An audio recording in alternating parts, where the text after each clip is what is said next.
This video is a fact. Some of my videos are fact up, but this one is a fact. It's a frequently asked questions video, and I'm doing it for a couple of reasons. One, because I am frequently asked questions about the Daimon, and two, because I find myself sometimes explaining things about the Daimon in a random video, and I thought this might make me a little less inclined to do that, so that if somebody new is coming in and doesn't know what the Daimon is, here's a resource. So first frequently asked question: what is the Daimon? The Daimon, according to Plato, was a spirit assigned to each one of us at birth, and its job was to accompany us through our lives and help keep us on our chosen path. And so that, to me, I see it as meaning and purpose. If we're here for a reason, if we have a path we've chosen to come here for, the Daimon is here to help us in that. So some people might say, well, what if I've chosen just a life where I sit on the couch and smoke weed and eat Cheetos and play video games? Sure, maybe that's the life you chose, and maybe your Daimon is there trying to make sure that happens. But I also think the Daimon serves as a metaphor, and it's a metaphor for our desire, our will to achieve things. And so for me, it's a lot more valuable in that sense, and it's a way to kind of shape your own life. And so if you're happy not doing anything, then by all means keep not doing anything. But if you're looking for a reason, if you're looking for an engine, a motivator to get out there and be causative, then I think the Daimon is a good way to start that. Second of all, how does the Daimon communicate with us? If I say it's a real thing and it's guiding us, how does it guide us?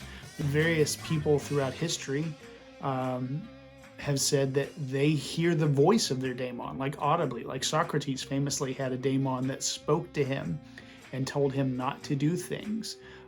Philip K. Dick, the science fiction author, had a Daimon that spoke to him audibly.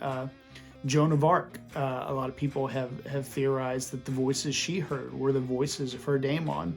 And so some people might hear audibly from their Daimon. I've heard my Daimon speak audibly once, and that was to tell me its name.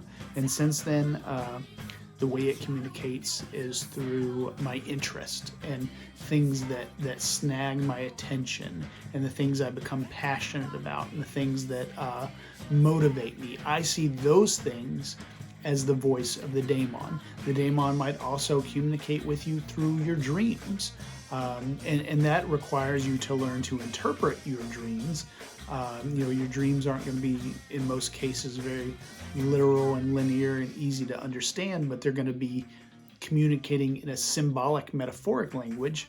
But if you can learn to figure out that language, then the Daimon communicates with you that way. The next question I get sometimes is the Daimon the same thing as the holy guardian angel? And so that's a term you may not know if you haven't traveled in occult circles, but in occult circles, specifically Thelemic circles, which is a religion started by Aleister Crowley, there's this concept of the holy guardian angel, which is either, some people say it's a spirit, some say it's outside of you, some say it's part of you, but it's this guiding presence that helps you make decisions and keeps you on the path of your destiny, which clearly sounds a lot like the Daimon. So are they the same thing?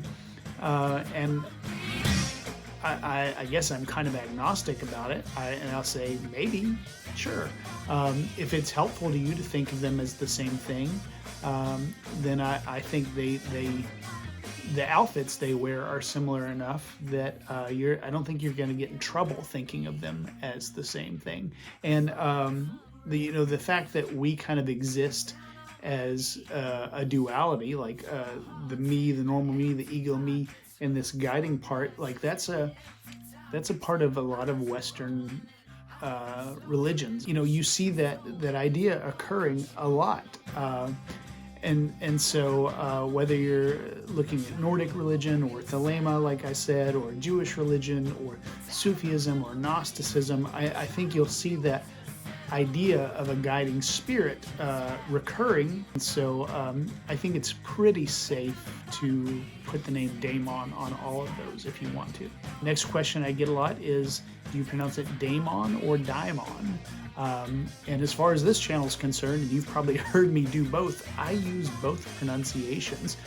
Daimon and Daimon are both transliterations of a Greek word. And so transliteration is when you take the letters from one language and try to find their representation in another language. So if you take the Greek word that we call daimon or daemon, you can bring it into English as either D-A-I-M-O-N or D-A-E-M-O-N or D-E-M-O-N. So daimon, daemon, or demon.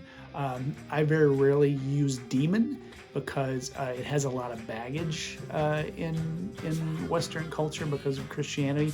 And so rather than scare people and muddy the waters, I don't use demon. I just use daemon or daimon. So those are the questions that I get the most. And so I just wanted to put these up here as kind of a primer. So if this is interesting to you, then there's a whole bunch of videos on the channel under the playlist Daimon Possessed, that you can dive into. And if you have further questions that weren't covered in this FAQ, then ask them in the comments and maybe they'll get their own video. I can't promise, but if you ask a good enough question and it spurs my brain, then you could get your own video. Imagine how impressed your friends would be if you told them, hey, this guy that talks about the Daimon, he made a video answering my question. And I just feel like we're best friends. And we're best friends. But anyway, thank you guys for watching. Comments below.